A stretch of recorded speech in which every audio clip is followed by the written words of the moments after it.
इन groups must change, कि ऐसा possible होना चाहिए कि ग्रुप्स के बीच के डिस्टेंस चेंज हो जाए। अभी ये ए कितने के एंगल पे है? 90। अगर मैं बोलती कि इसकी डिस्टेंस को चेंज करो, तो डिस्टेंस चेंज करके मैं यहां लगा दूं,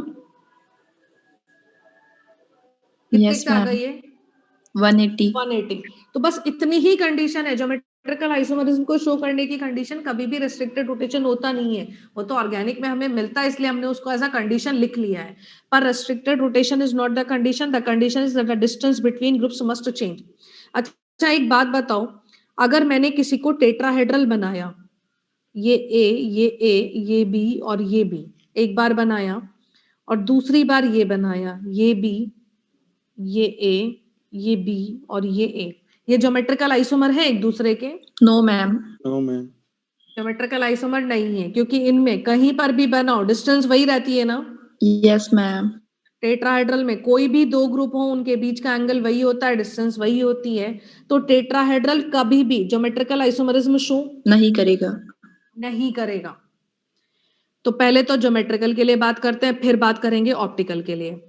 ज्योमेट्रिकल आइसोमरिज्म की कंडीशन है distance between groups must change. Coordination number 4, दो केसेस हो सकते हैं, या तो टेट्राहेड्रल होगा या तो स्क्वायर प्लेनर होगा। स्क्वायर प्लेनर होगा तो बोल रही हूं मे शो। क्या सारी एल्केन्स ज्योमेट्रिकल आइसोमरिज्म शो करती हैं? No, ma'am. CH2 double bond CH2, ये तो ज्योमेट्रिकल आइसोमरिज्म शो नहीं करता। तो एल्कीन्स के लिए अगर आपसे कोई पूछेगा कि एल्कीन ज्योमेट्रिकल आइसोमरिज्म शो करती है कि नहीं करती है, तो हमारा आंसर है मे शो, मे नॉट शो और मे शो। टेट्राहेड्रल तो कभी भी नहीं करेगा ज्योमेट्रिकल आइसोमरिज्म, क्योंकि इसमें डिस्टेंस बिटवीन ग्रुप्स चेंज नहीं हो सकता। स्क्वायर प्लेनर में हम बोल रहे हैं कि अगर उसने हमारी कंडीशंस को सेटिस्फाई किया तो फिर वो शो कर सकता है। कोऑर्डिनेशन नंबर 6, ऑक्टाहेड्रल में डिस्टेंस चेंज हो सकती है क्या? Yes ma'am. Yes, ma'am. Distance कैसे चेंज होगी ऑक्टाहेड्रल में? अगर मैंने ये बनाया और मैंने बोला अब ए के बीच के डिस्टेंस चेंज कर दो, तो ए को नीचे ऊपर नीचे कर दो। एग्जैक्टली अभी ये 90 के एंगल पे है, आप 180 पे बना दीजिए तो डिस्टेंस चेंज हो जाएगी। तो ज्योमेट्रिकल आइसोमरिज्म ऑक्टाहेड्रल शो कर सकता है। जहां तक बात है ऑप्टिकल की कंडीशन है हमारी absence of POS and COS. Coordination number 4, मैंने क्यों लिखा कि square planar will not show? Symmetry आ जाएगी. प्लेन ऑफ सिमेट्री आ जाएगी। प्लेन ऑफ सिमेट्री, जैसे एल्कीन्स ऑप्टिकली इनएक्टिव होती हैं, वैसे ही square planar plane of symmetry होगा ड्यू टू पीओएस। उनका खुद का प्लेन, एल्कीन्स में भी खुद का प्लेन होता है ना। अगर ये एल्कीन है, मानो C double bond C F Cl Br और I, कैसी है ये एल्कीन? ऑप्टिकली एक्टिव की इनएक्टिव? Inactive. एक्टिव है इनएक्टिव है? Inactive. हार्दिक क्या बोल रहे हो तुम? ऑप्टिकली एक्टिव है क्या? No, ma'am. It has a plane of symmetry, molecule का खुद का प्लेन, प्लेनर है ये। चारों ग्रुप डिफरेंट हो तो क्या हुआ, बॉल जैसे हैं, कट हो जाएंगी, आधी बॉल ऊपर आधी बॉल नीचे। Yes, ma'am. तो एल्कीन्स आर ऑप्टिकली इनएक्टिव, और वही चीज स्क्वायर प्लेनर में है कि स्क्वायर प्लेनर कभी भी जीआई शो नहीं करेगा। जीआई क्या, ओआई, जीआई तो शो करेगा, ऑप्टिकल आइसोमरिज्म शो नहीं करेगा।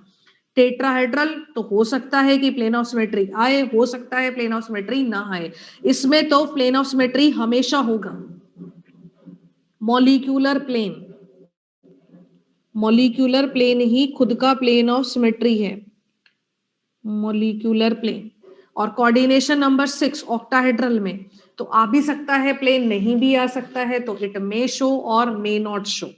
हमें नहीं पता कि वो शो करेगा कि नहीं करेगा। नाउ सबसे पहले तो बात कर लेते हैं हम, बता दीजिए मैम वो 6 वाला सर।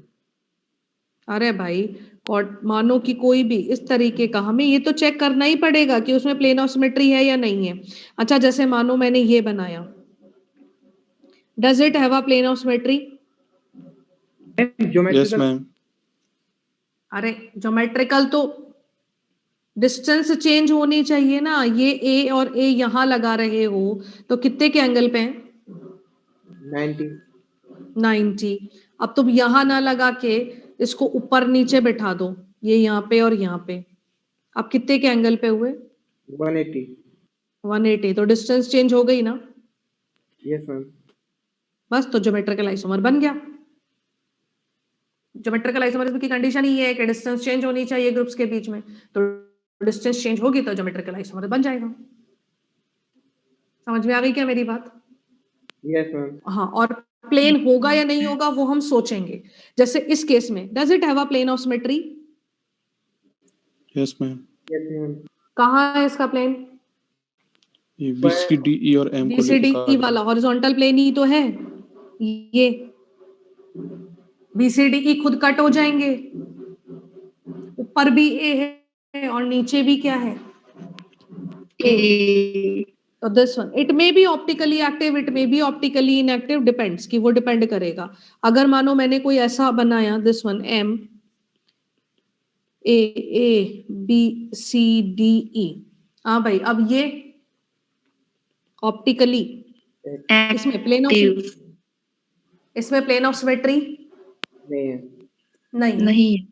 तो नहीं है तो ऑप्टिकली एक्टिव हो जाएगा, है तो ऑप्टिकली इनएक्टिव हो जाएगा. मतलब इसमें दोनों केसेस आएंगे, it may be optically active और it may be optically inactive. हाँ, अब आप जरा ध्यान से सुनते जाओ. कोऑर्डिनेशन नंबर 4, मैं सबसे पहले बात कर रही हूँ. उसी कोऑर्डिनेशन नंबर 4 पे जब भी आप कुछ प्रिडिक्ट करें तो सबसे पहले आप उसका हाइब्रिडाइजेशन चेक करें कि वो टेट्राहेड्रल है कि स्क्वायर प्लेनर है. देखो, कोऑर्डिनेशन नंबर 6 पे कोई टेंशन नहीं है. हाइब्रिडाइजेशन कुछ भी हो, कोऑर्डिनेशन नंबर 6 पे तो एक ही ज्योमेट्री होती है. क्या ज्योमेट्री होती है?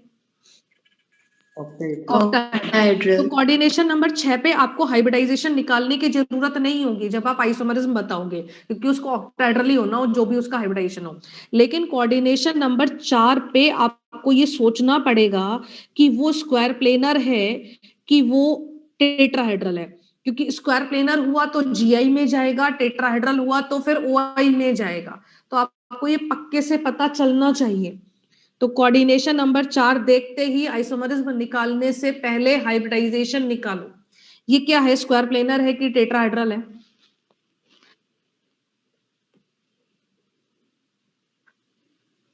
ये लिखा, ये लिखा.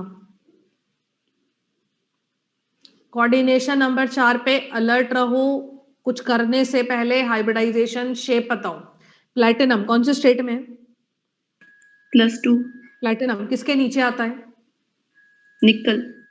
निकल से. ये तो इंस्टेंट पता होना ही चाहिए एटलीस्ट प्लैटिनम पैलेडियम के लिए कि वो निकल के नीचे आते हैं.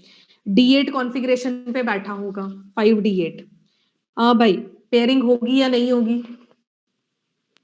होगी मैम. होगी. क्यों होगी? मैम 5 4 और 5 वाले होते ही हैं. तो हाइब्रिडाइजेशन इसका होगा DsP2. एक डी खाली हो जाएगा ना. Yes, ma'am. और कोबाल्ट +2 में बैठा है, कोबाल्ट भी. कॉन्फ़िगरेशन हुआ 3D7. पेयरिंग होगी या नहीं? नहीं होगी. कैसे बैठे हैं ये लिगैंड? Weak. WFL. पेयरिंग नहीं होगी. हाइब्रिडाइजेशन बोलो. sp3. sp3.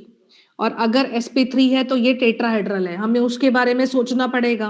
और अगर ये dsp2 है तो ये स्क्वायर प्लेनर है, हमें उसके बारे में सोचना पड़ेगा.